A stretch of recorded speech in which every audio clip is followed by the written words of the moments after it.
Hi friend good evening जय जगन्नाथ। चलता आज दिन स्टार्ट करवा ये छतुआ पाखु स्टार्ट कर राम बाबू सकाल शोचती मुझे से टाइम छतुआटा भाजीदे मत टे सुविधा हम। तो छतुआ भाजी सारापर ये पिठापाई सब पकई देती भी भलसे धोआ धोई कर रखीदेली कारण आप देखते हैं दिन पिठा है एक्चुअली आम ग्राइंडरटा खराब था जमी डेंगुल कल ग्राइंडर सजाड़ी आइले तो आज मुझे सांगे सांगे पकई देती पिठापाई कारण पिठा आम घर समस्त को भल लगे। तो एत कम कर सारापर जा बापा पुओं को उठाई देती मुझे उठा उठा तो ये छतुआ भी ठंडा होगला सब ग्राइंडिंग कर गोटे एयर टाइट डबार पूरे रखीदेली। से डुंगुल आस कहले ब्रेकफास्ट कौन बनईच दौना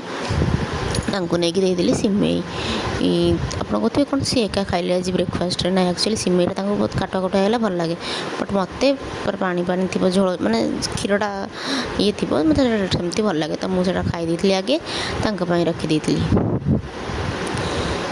तापर जा लंच बनई लंच रे जीतला छुई आलू भजा को प्लेन डाली कारण बहुत दिन है तरकारी खाई बोरिंग लगलानी से सोरिष मसला तरकारी कौन खाइब एत। तो लंच बनवा भितर मुझे पिठापाई आण भी बाटी देकी रखीदी कारण बाटा पुणी फर्मेंटेसन ना पिठाटा केमती सफ्ट हम। तो ये भितर आम लंच भी सरीगला देखुना छुई आलू भजा को कलरा आलू आ बीन्स चिप्स ता सहित प्लेन डाली। तो ये लंच सरीगला नहीं बाड़ी जाइलु डुंगुल मोर खाई से देखला लाइनटा पड़ेगा ये लाइनटा पड़ेगा केमती कौन खाइबू हो छाड़ आम जो चार्जिंग लाइट अच्छी से लगे आम आम लंच टी खाई खाई जो वर्षा जो घड़घड़ी जोर मारूला तो तापर आम शोपड़ू शोक उठी 4टा बेले भाविलु कि माँ पुआ आज जीवु पार्क के टाइम अच्छी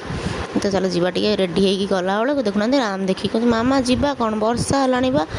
ये देखला वर्षा पकड़ा सतु सत देखला अल्प आस्ते आस्ते वर्षा पकाऊ तो मन दुखे पलि आस बाहर थी कौटी पार्क नहीं जी बोली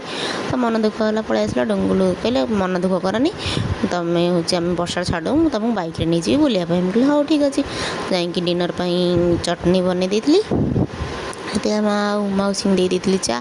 माँ कहले मुड़ी मुआ आनु खाइबा से मुआ एत टाण आसे माँ दांतरे हूँ से 4 खंड करदेकी माँ देली चाहे जलखिया दे सारापर आम चलू आमर 3 जन प्राणी 2 चकिया बानर ठंडा ठंडा पवन खायापाई। तो ये टे बुली दे आसिकी डिनर प्रस्तुत कर देती मसला डोसा को चटनी तापर समस्ते ये मिसिकी खाईदेलु डोसा को चटनी। आप देखले वीडियो भल लगे लाइक शेयर सब्सक्राइब करियो रही जय जगन्नाथ।